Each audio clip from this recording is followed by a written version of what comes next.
주식으로 속이 뜨거운 당신을 달래줄 재테크 119. 안녕하세요. 진행을 맡은 아나운서 송담입니다.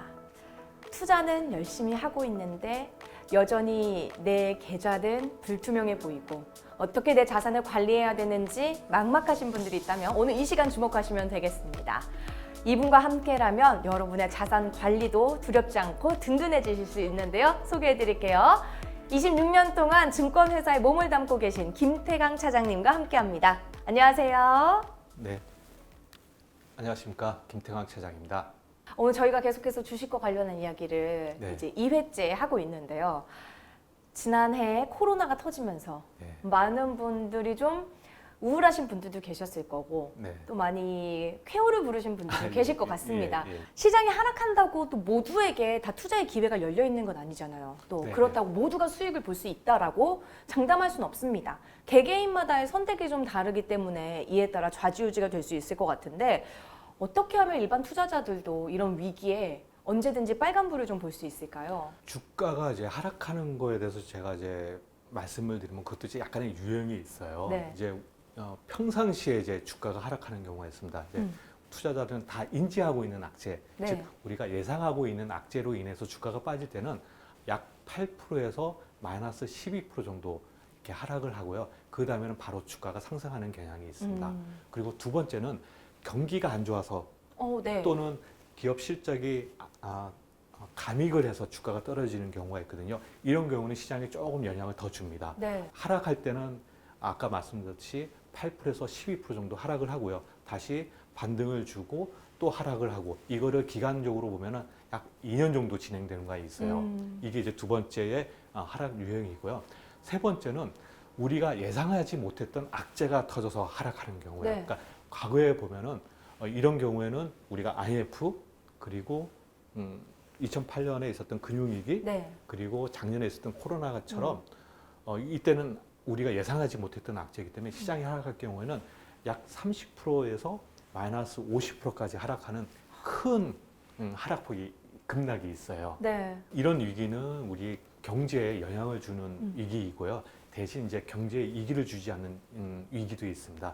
예를 들면 이제 9.1 테러 네. 또는 이제 과거에 있었던 블랙 먼데이 같은 이제 일시적인 충격을 주는 경우도 있어요. 그럴 경우에는 한 마이너스 15% 정도 하락을 했다가 바로 회복을 하는 때가 많으니까 네. 그때는 기회라고 생각을 하시고 주식 투자의 매수 타이밍으로 잡으시면 됩니다. 오히려 위기를 기회로 돌릴 수 있는 전략들에 대해서 설명을 해주셨고 말씀해 주신 대로 참 유형도 다양합니다.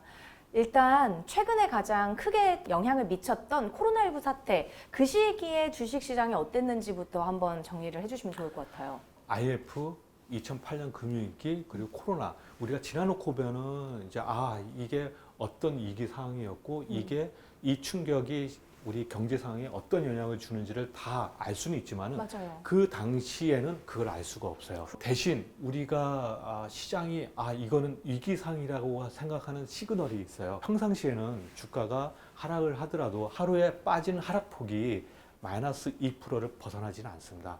급락이 있을 때는 마이너스 3%, 마이너스 4% 이렇게 하락을 해요.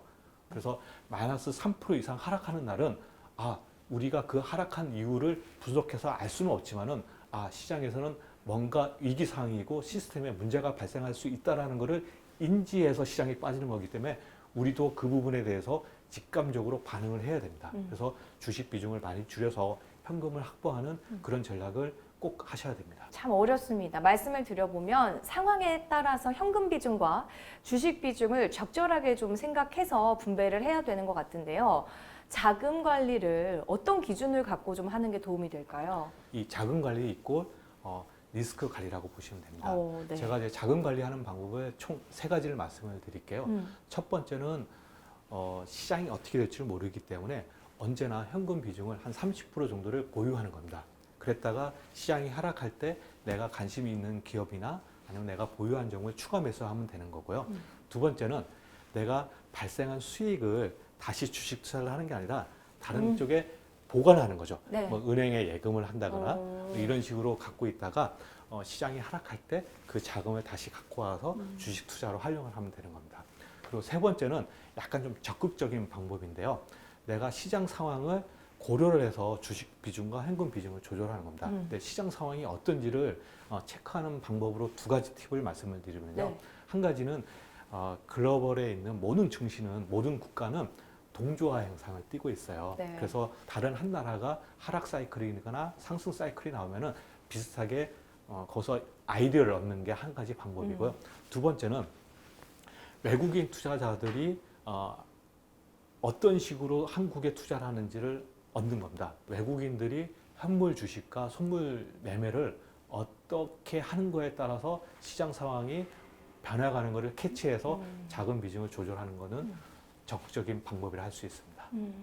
위기를 기회로 생각하면 된다라고 단순하게 생각을 했지만 차장님 이야기를 들으니까 좀 구체화가 되는 것 같고 그 기준점을 잘 세워서 자금 관리를 할 수 있을 것 같다라는 1단계의 자신감이라고 할까요? 예. 좀 생겼습니다. 마지막으로 주식을 이제라도 시작하려는 분들 또는 공부를 좀 하고 계시는 분들께 조언을 해준다면 어떤 조언을 해주실 수 있을까요?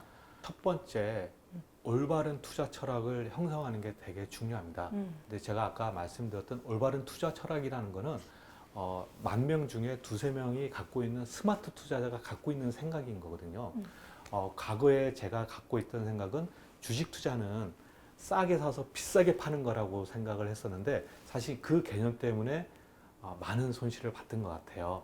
근데 이 개념을 주식 투자는 손실은 작게 수익은 크게라는 개념으로 바꾸니까 그때부터 수익이 계속적으로 나오게 됐거든요. 네. 그래서 여기에 시청하고 계신 분들도 주식 투자에 대한 개념을 손실은 작게 수익은 크게라는 개념으로 바꾸시는 게 되게 중요할 것 같습니다. 그 의미가 무엇인지를 되새겨 보시고 한번 연구를 해보십시오. 큰 숙제를 안겨주셨습니다. 이 숙제의 해답을 찾아서 모두가 좋은 수익이 나는 그날을 좀 기대해 보겠습니다. 네네. 오늘 이렇게 김태강 차장님과 함께 자금 관리에 대한 꿀팁들을 전수 받았습니다. 도움 말씀 주신 김태강 차장님 고맙습니다. 네, 감사합니다. 주식으로 속이 뜨거운 당신을 달래줄 재테크 119. 저희가 준비한 순서는 여기까지입니다. 자금 관리에 대한 전반적인 이야기를 나눠봤는데요. 내가 올바른 투자 철학을 가지고 나의 투자 성향을 정확하게 판단하고 또 상황에 맞는 투자 전략을 잘 세우는 그 방법을 연구하는 게 가장 중요하지 않을까라는 생각이 들었습니다.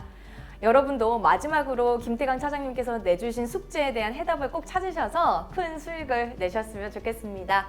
저는 이만 여기서 인사드리겠습니다. 시청해주신 여러분 고맙습니다.